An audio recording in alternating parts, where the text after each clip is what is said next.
Hi, I'm Dr. Isabelle Marina Held, a postdoctoral fellow at the Smithsonian Institution and the Bard Graduate Center in New York City.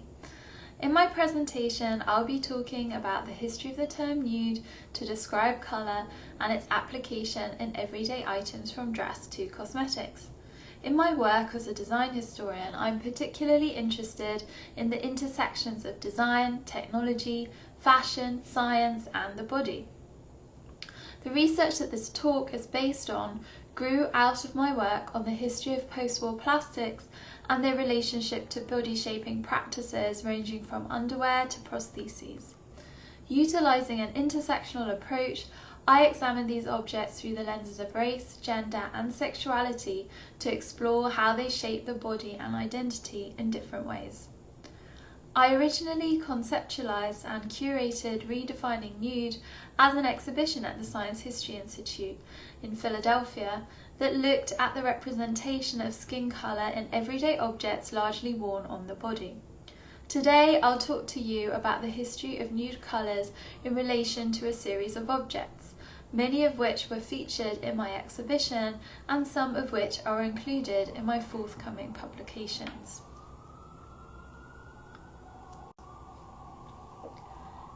In 2015, the Merriam-Webster dictionary responded to #NudeAwakening, a student-led social media campaign to rethink their definition of nude from, quote, having the colour of a white person's skin. The dictionary updated the definition to, quote, having a colour that matches the wearer's skin tones. This series of 5 chest binders by trans-owned company GC2B from 2016 exemplifies recent efforts to redefine nude. The company, founded and directed by Marley Washington, a University of the Arts graduate, specialises in binders that flatten the chest. Washington, who is a Latinx and black trans man, set up GC2B because he identified that, quote, the only binding options were uncomfortable and inadequate compression shirts designed for cis men. The binders in this image encompass the company's nude collection. It comes in 5 different colours ranging from their darkest shade, nude number 1, to their lightest, nude number 5. I was really struck by how the colour palette centres the darkest shade, as the inverse is often true. It's important to provide some historical background on the use of the word nude in relation to colour.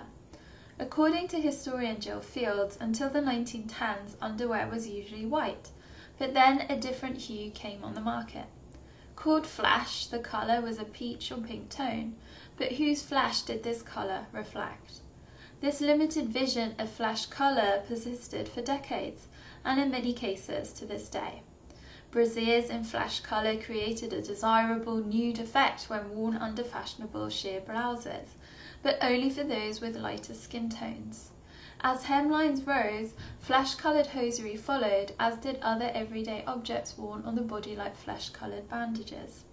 Throughout the 1930s, such products proliferated, and the term nude was popularised to describe a similar pinkish-beige colour and the coveted so-called illusion of invisibility it could create for a select set of light-skinned wearers. These early definitions of flesh and nude colours excluded black, indigenous and people of colour. In this talk, I'll examine that history and highlight efforts to redefine nude. Colour sample books from the 1930s demonstrate efforts to define nude, a recently developed term. In a book titled Colour and Design in the Decorative Arts, Elizabeth Burris Meyer, colourist and dean of the New York School of Fashion Careers, included nude in her 1935 list of colour names in common use in merchandising and advertising, with the description natural skin colour of a light red hue. This definition excluded darker skin tones and by omission arguably rendered them unnatural. In many instances, such descriptions of light beige colours as interchangeably nude, natural and neutral endured. Similarly, the Textile Colour Card Association of the United States labelled a light beige fabric colour swatch as nude in their 1941 standard colour card. In the exhibition, I was unable to show the wide range of colours within this book, but I've included an image here. So, looking at this example, I was struck by how many colours were developed, named and standardised. And here you can see how I spread out the book across this table at the Science History Institute Library, and you can really see the vast, seemingly endless variety of colours that could be researched, developed and produced. Yet flesh and nude remained exclusively light and pink. Objects like these standardised colour cards did not offer nude and flesh as a series of colours to suit a range of consumers with different skin tones. These examples of colour standardisation informed industry as evidenced in foundation wear and hosiery. In 1940, for example, Sears in their catalogues began listing foundation wear such as corsets and brassieres as available in only light pinkish shades, tea rose or nude. Again, nude was presented exclusively as a single light pinky beige colour as opposed to a colour palette of different shades that truly reflected racial and ethnic diversity. This exclusion reveals the structural inequalities and systemic racism in which these colours were created. Established standardised colour practices were also applied to materials experimentation and research and development in this period. See, for example, this rare early pair of light beige nylon underwear. The year 1938 and the words "wear test" are inscribed on the waistband. This is particularly significant for two reasons. First, 1938 is the year that the DuPont Chemical Company formally announced nylon's commercial production to the press. DuPont promoted nylon as the world's first fully synthetic fibre and made of coal, water and air. Nylon became the leading artificial replacement for silk stockings. The second reason why the writing on the waistband is so significant is that it says "wear test," indicating that it was used in a series of wear tests. This pair of wear test underwear was in fact donated to the Science History Institute by Joseph Lebowski, a lab assistant to Wallace Carruthers, the chemist accredited with inventing nylon. Carruthers directed a lab at the DuPont Experimental Station in Wilmington, Delaware. DuPont invested heavily in R&D and experimentation, and this pair of underwear is part of that legacy. As the label indicates, the company wear-tested nylons like these on machines that applied different tests such as stretching, as well as with staff who reported on their experiences of wearing them. This is an example of an early pair of nude nylon underwear. The Science History Institute also holds a second pair of wear test underwear that is also of the same light beige colour. Museum collections, including those of the Hagley Museum, Science History Institute, Science Museum London and the Smithsonian National Museum of American History, hold early samples of experimental nylon stockings. These objects are also made of a lighter beige colour. It's important to contextualise the choice of colour of these experimental nylon items within the colour industry. In The Colour Revolution, historian Regina Blaszek provides a history of the people and organisations, what she terms the colour intermediaries, behind the phenomenal shift in the colour profession between the mid-1800s and mid-1900s.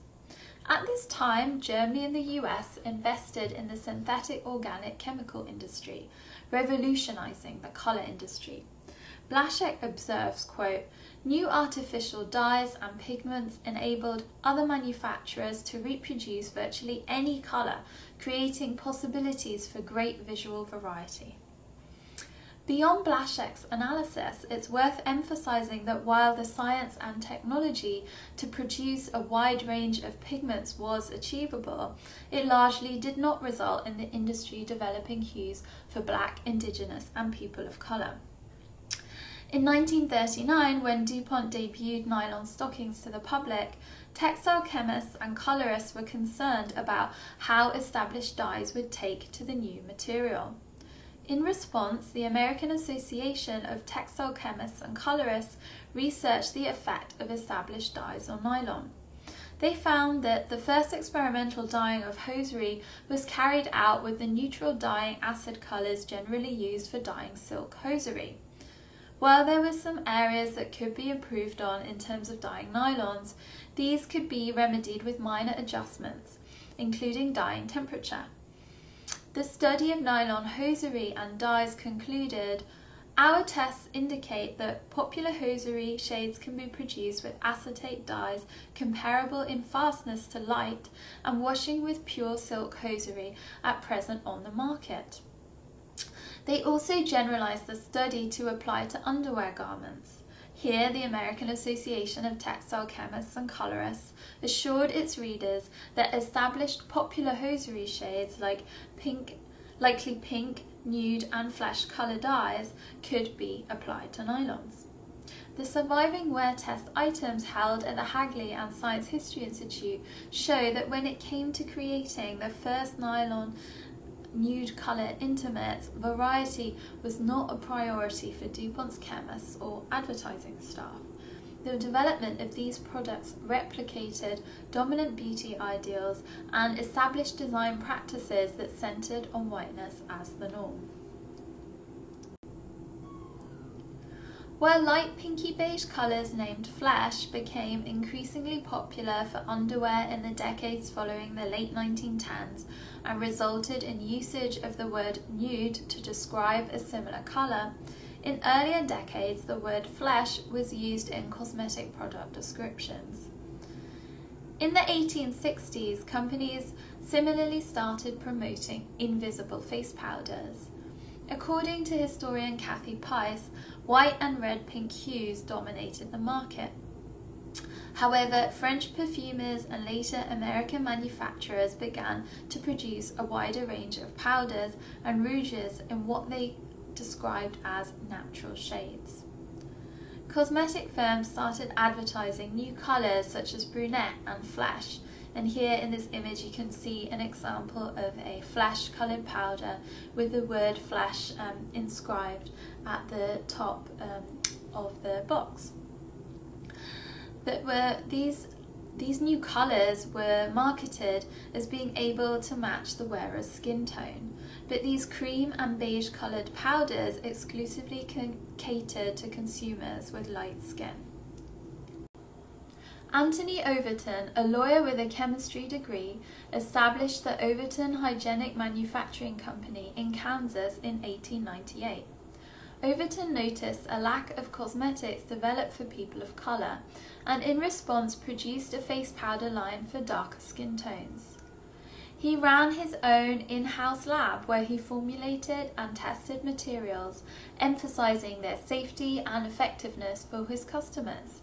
In the early 1900s, when department stores did not stock items for people of colour, Overton, who was proud to operate exclusively as a black business, sold his products via a complex network of variety stores, neighbourhood drugstores and mail order. As manufacturers and advertising professionals paid more attention to the black consumer market, more white firms also entered the market seeking to capitalise on its profits.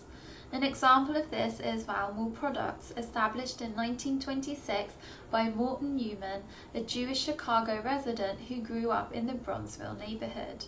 Newman had a chemistry background and created cosmetics largely aimed at an African American market. African American graphic artists Charles Dawson and Jay Jackson designed the labels, which have since been on display at museums including the Chicago Cultural Center. Valmore's beauty products specifically aimed at a black consumer base included hair straightening products as well as the Sweet Georgia Brown line that encompassed face powders in shades including aristocratic brown and liquid makeup in beauty brown. In the early 1940s, when wartime access to materials was limited, purchasing nylon stockings was only a reality for those who could afford it and often were prepared to shop on the underground market where they sold for over $10 a pair, around $160 in today's currency.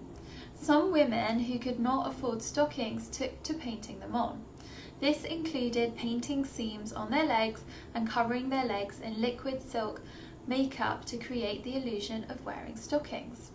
One company offering leg makeup at this time was Keystone Cosmetics in Memphis, a company founded in 1923 by Morris Shapiro and Joseph Menker, two Jewish chemists who made and sold many products aimed at an African American clientele, including high brown liquid face powder and leg makeup, seen here. In the summer of 1945, a fashion journalist writing for an African American newspaper noted, "Leg makeup has been trying to take the place of stockings. Baggy rayon stockings have done much to skyrocket the liquid to its present acceptance." And here in this comment, the journalist is really commenting on the various types of materials that were being used to replace silk and nylon stockings during wartime. However, this trend of using liquid makeup on the legs was short-lived.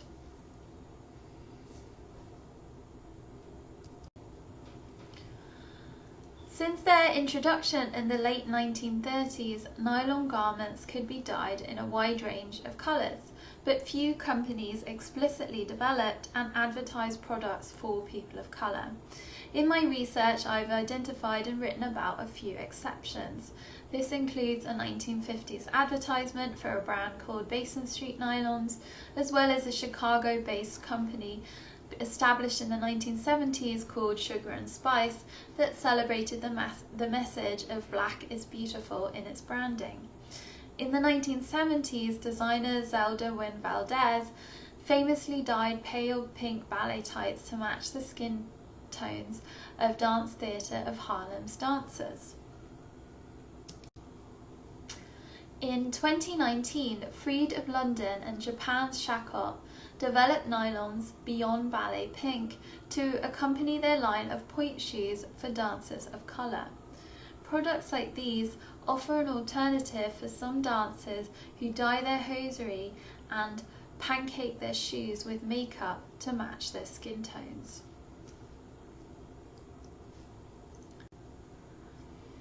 These customised shoes were donated to the Science History Institute by Chanel Holland, founder and artistic director of Philadelphia's Chocolate Ballerina Company. When Chanel Holland donated her shoes to the Institute, I met with her and she shared the story of her shoes with me. Holland told me how important these shoes are to her.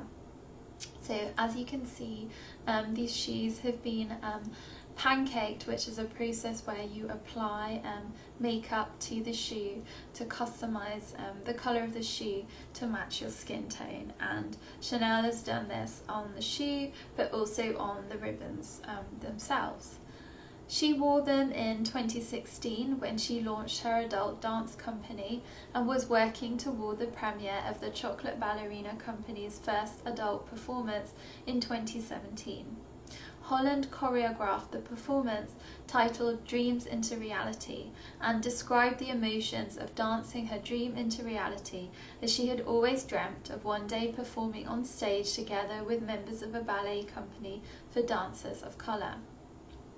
These shoes highlight that while there have always been efforts to create restrictive norms and standards in fashion, design, science and technology, also there have always been efforts to push back against these practices. I hope that you enjoyed my presentation. You can also find out more about my research on the history, development and use of nude colours in design and science by visiting the digital version of my exhibition, Redefining Nude, now available on Google Arts and Culture. Thank you.